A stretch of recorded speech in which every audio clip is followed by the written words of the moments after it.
Sobre la cafeína. Y ahí lo importante es porque sabemos que hay dos genes que son importantes. Uno que trabaja directamente en lo que son las células nerviosas y el otro gen CPI-A1-A2, ¿sí? Que ese es el que metaboliza el café a través del hígado y puede ser metabolizador lento o metabolizador rápido. Entonces, dependiendo de eso, va a tener cierta predisposición genética a que en caso que metabolice lento, tenga temblores, sean las 9 de la noche y siga teniendo esos efectos energéticos residuales de la café. metabolización del café. Exactamente.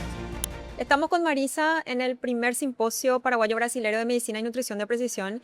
Y hoy, Marisa, a vos te toca hablar de polimorfismos genéticos y sensibilidades alimentarias. Exactamente, sensibilidades e intolerancias.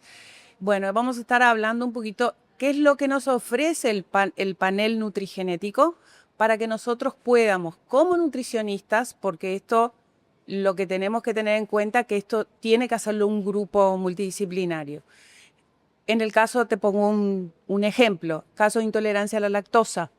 Entonces está el gen MCM con polimorfismo, entonces vos tenés un riesgo alto en caso que vos tengas ese gen con ese polimorfismo, ¿no? Ahora, o sea, ahí es importante aclarar una cosita. O sea, cuando nosotros analizamos estos polimorfismos, lo que nosotros estamos haciendo es determinando cuáles son las enzimas que son responsables de degradar, de metabolizar, absorber estos nutrientes. Exactamente. En el caso del el MCM6 es el regulador de la enzima lactasa, que es la que quiebra a la lactosa y que va a permitir su absorción correctamente, ¿sí? Y que va a estar digerida en glucosa y galactosa.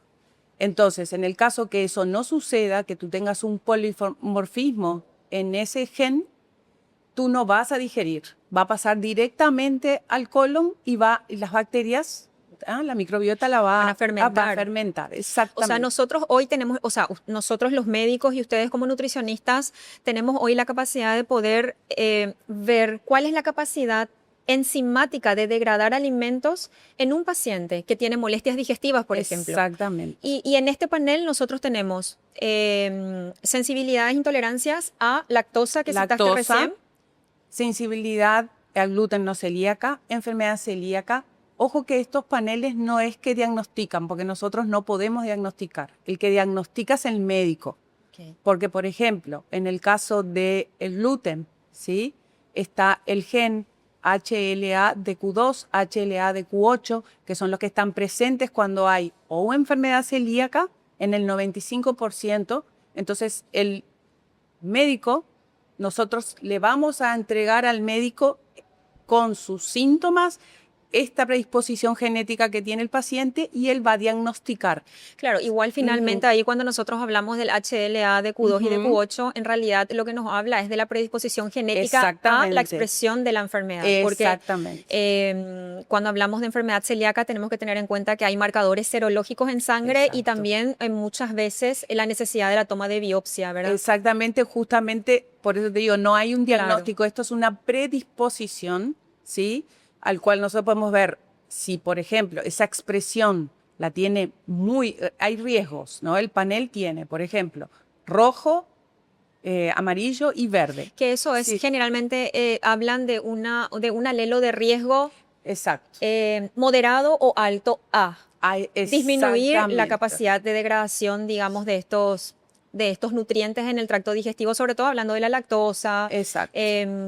Y te pregunto una cosa, ahí también habías hablado, y creo que vas a hablar de esto también en tu charla, sobre la cafeína. Sobre la cafeína. Y ahí lo importante es, porque sabemos que hay dos genes que son importantes. Uno que trabaja directamente en lo que son las células nerviosas.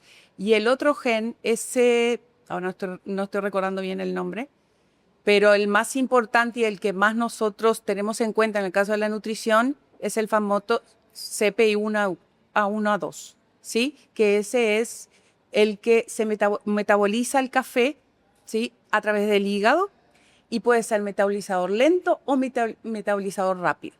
Entonces, dependiendo de eso, va a tener cierta predisposición genética a que en caso que metabolice lento, tenga temblores, sean las 9 de la noche y siga teniendo esos efectos energéticos residuales, residuales de la metabolización del café. Exactamente.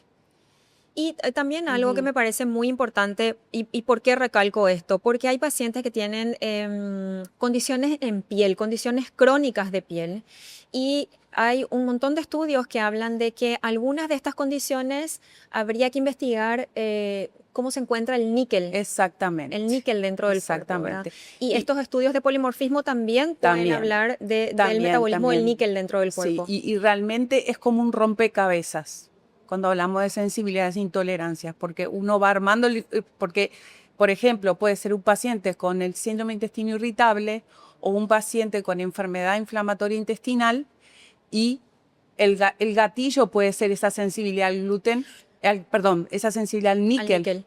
Entonces, a veces se puede manifestar a través de la piel en conjunto con esos síntomas digestivos. Eso que decís también es muy importante porque si bien es cierto que nosotros estamos hablando de polimorfismos genéticos, no podemos dejar de lado la microbiota porque sabemos que un intestino en disbiosis es un intestino que va a favorecer las sensibilidades a los alimentos por una cuestión inflamatoria propia local que altera la función de la mucosa intestinal y que muchas veces esa misma alteración de la función de la mucosa del intestino puede llevar a una disminución en la capacidad de la acción de las enzimas. Claro, por eso mismo hay una diferencia bien marcada entre intolerancias, sensibilidades y alergias. Claro. Porque no siempre está el sistema inmunológico presente, ¿sí?